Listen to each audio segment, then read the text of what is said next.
Assalamualaikum warahmatullahi wabarakatuh. Perkenalkan, saya Almaika Widiasari dari kelas C Program Studi Administrasi Publik Fakultas Ilmu Sosial dan Ilmu Politik Universitas Lambung Mangkurat. Di sini saya akan mempresentasikan tugas ujian akhir semester 3 mata kuliah Sistem Sosial dan Politik Indonesia yang diampu oleh Ibu Trisilvana Azwari, Sarjana Sosial Magister Administrasi Publik. Dalam presentasi ini saya mengambil tema Kapital Selekta Sistem Sosial Indonesia. Tema ini mempunyai 4 poin yang terdiri dari konteks struktural demokrasi konsensus sebagai sistem manajemen konflik, elemen-elemen demokrasi konsensus, dan demokrasi Pancasila sebagai demokrasi konsensus. Tanpa berlama-lama, berikut persembahan presentasi dari saya. Kapital Selekta Sistem Sosial Indonesia. Berikut definisi singkat mengenai sistem sosial Indonesia. Sistem sosial dapat diartikan sebagai serangkaian sub atau bagian dalam sistem yang saling berhubungan, berinteraksi, dan bergantung demi mencapai tujuan bersama dalam kehidupan bermasyarakat. Adanya sistem sosial ini membawa konsekuensi bahwa aturan dan interaksi dalam masyarakat mempengaruhi organisasi atau tata tingkah laku seseorang. Sistem sosial Indonesia dibangun atas keberagaman suku bangsa, ras, agama, dan keberagaman kelompok serta golongan. Kebinekaan tersebut merupakan suatu kekayaan sekaligus menyimpan potensi konflik yang krusial. A. Konteks struktural demokrasi konsensus. Demokrasi konsensus pada prinsipnya adalah pengambilan keputusan politik yang bersumber pada musyawarah dan mufakat. Dengan kata lain, demokrasi konsensus adalah bentuk dari demokrasi langsung yang sangat berbeda dengan demokrasi perwakilan. Para partisipan dalam demokrasi konsensus selalu terlibat dalam proses pengambilan keputusan atau decision making melalui desentralisasi ilmu pengetahuan dan kekuasaan, sehingga pengambilan pengawasan atas kehidupan sehari-hari menjadi sesuatu yang sangat mungkin. Pada demokrasi konsensus, tidak memaksa orang untuk mengikuti pemimpin atau standarisasi nilai, melainkan membiarkan orang lain untuk memiliki tujuannya dan cara pencapaiannya sendiri.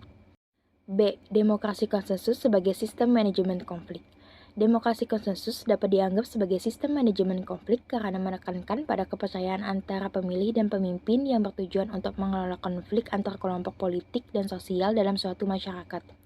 Sistem ini membantu dalam mengembangkan kebiasaan untuk berkompromi, bekerja sama, dan membangun konsensus, sehingga mengerahkan kelompok-kelompok masyarakat tersebut ke dalam dialog dan debat politik untuk mengelola konflik yang bertujuan untuk mencegah kekerasan, serta menjaga agar perselisihan yang ada bisa disalurkan dan diselesaikan ke dalam arena negosiasi secara tepat. C. Elemen-elemen demokrasi konsensus. Demokrasi konsensus memiliki beberapa elemen yang dapat dijelaskan sebagai berikut.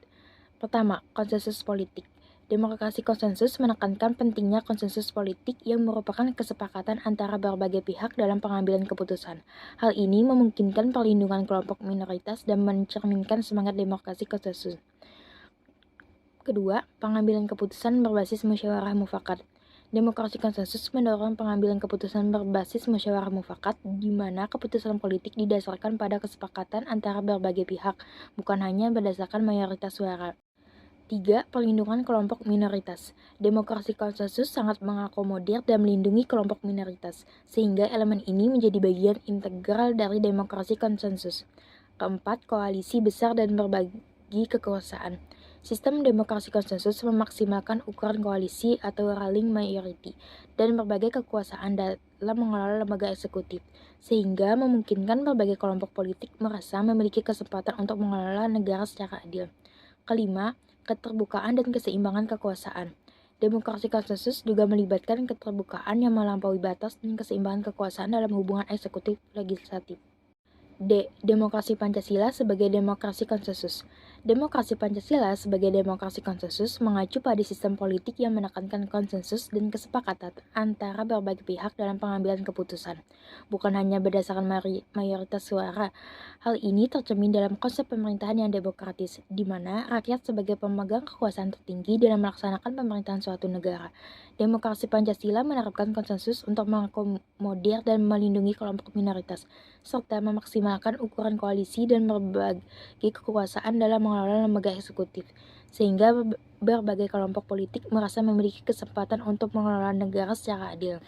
Dengan demikian, demokrasi Pancasila sebagai demokrasi konsensus menekankan peran komunikasi, koordinasi, dan kesepakatan antara komponen politik untuk mencapai konsensus dalam pengambilan keputusan politik. Sekian pemaparan materi dari saya, mohon maaf atas segala kekurangannya. Wassalamualaikum warahmatullahi wabarakatuh.